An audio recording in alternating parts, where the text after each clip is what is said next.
I'm glad you're back for Chapter 13 of Nim's Island by Kathy Orr. I'm reading today with permission from Random House Children's Books. Chapter 13, I remember Alex Rover is on her way to Nim's Island. Nim sang as she did her chores. She didn't know how Alex would beat the bad guys, but she knew she would. She did her charts, cleaned the hut, dusted, shook, swept, got new palm fronds to make Alex's bed, arranged seashells around the coconut pearl and her mother's picture. She weeded and watered the vegetable garden, ate 2 bananas and some peas for lunch, and dug up 3 sweet potatoes, picked a lettuce, an avocado, a tomato, and 3 handfuls of strawberries for later. Then she flopped into the pool for a rest and a bath, and she and Fred watched the birds overhead. They were flying inland as if it were night. Something was wrong. Back at the beach, the sea lions were honking and restless, and Fred's friends were zipping over the rocks, even the oldest scuttling like hatchlings. Silky was by the hut, barking anxiously for Nim. 2 more gulls flew past, and then a frigate bird. "Galileo!" Nim called, running to the hut for a Tropo tourist cap. "Have you got something for me?" Galileo, the bird who delivers messages from her father. The bird swooped, grabbed the stuffed fish, and let Nim pull him. "Dear Nim, the birds say there's a storm coming. Go to the emergency cave. Take the phone, laptop, solar panel, battery charger, and other science equipment, and whatever else you have time for. But you are the only thing that matters. As soon as you see that storm coming, drop everything and get to safety. If I can beat the storm, I'll be home tonight or early tomorrow. Love, Jack." Nim stared up at the sky. It was clear and blue, but the air was so still and heavy on her skin that she knew the birds were telling the truth. She knew she had to do what Jack said. Nim didn't like the emergency cave, but it was better than storms.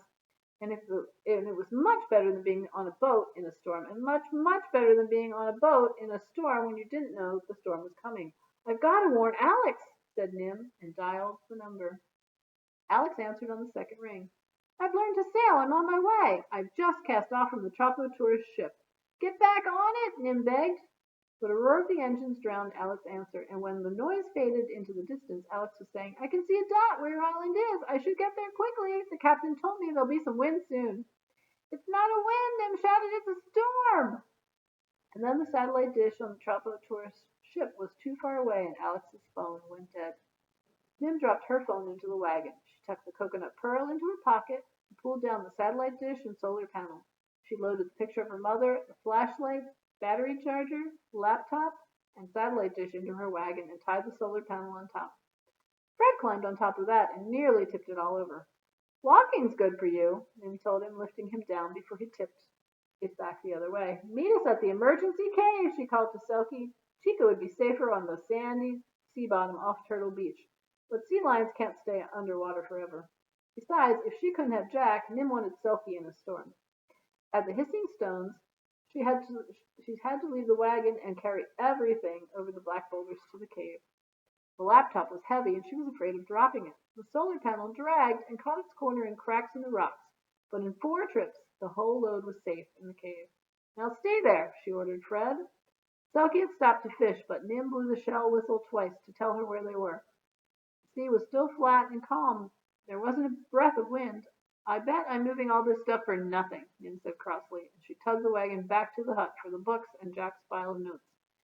They were heavy, and it took 6 trips to get them from the stones to the cave. There she is pulling her wagon. One more load, she thought. This time she grabbed her water bottles, toothbrush, comb, clothes, barometer, throwing them into the wagon any old way, because now she could see in the distance a whirl of dark black air, and yellow as a bruise moving across the eastern sky.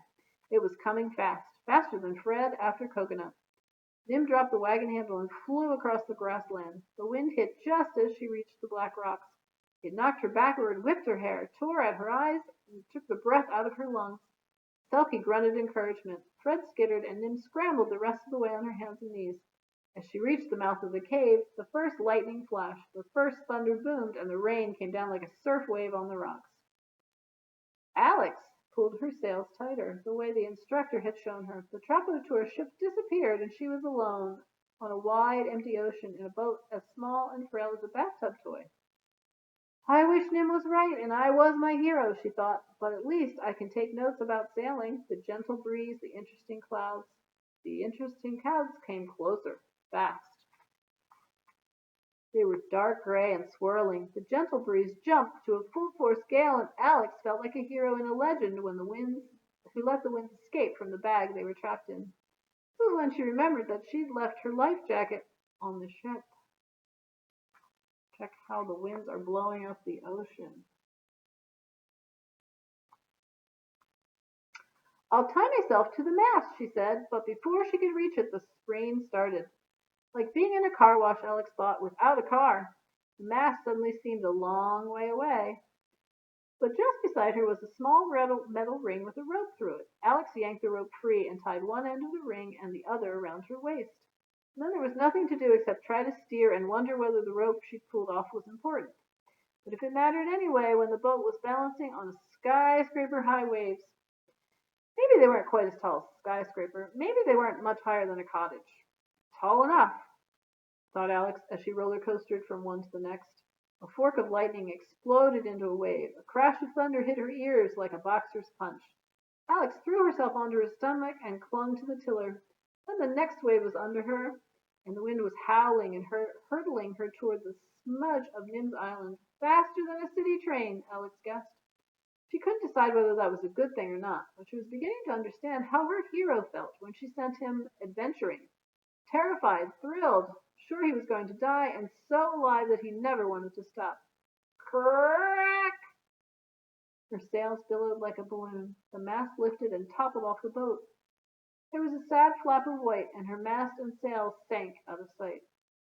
Now it's a rowboat, Alex decided. She pretended that she was her hero, because he wouldn't mind that his computer and suitcase had washed overboard and were at the bottom of the ocean. He wouldn't even be scared when he saw that the mast had taken a chunk out of the bottom of the boat as a going-away present, and the sea was coming in to take its place. A hero would simply take off his hat and bail. So that's what Alex did. Bail means take the hat and scoop the water out.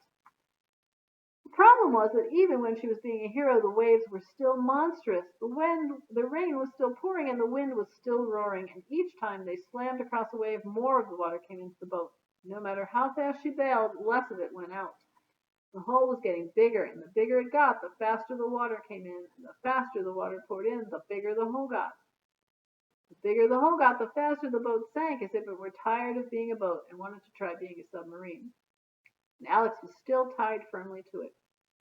If only I'd been a brownie, she muttered frantically, trying to untie the pulled tight rope, and learned to tie reef knots, or whatever kind of knot it is that you can untie when you need to.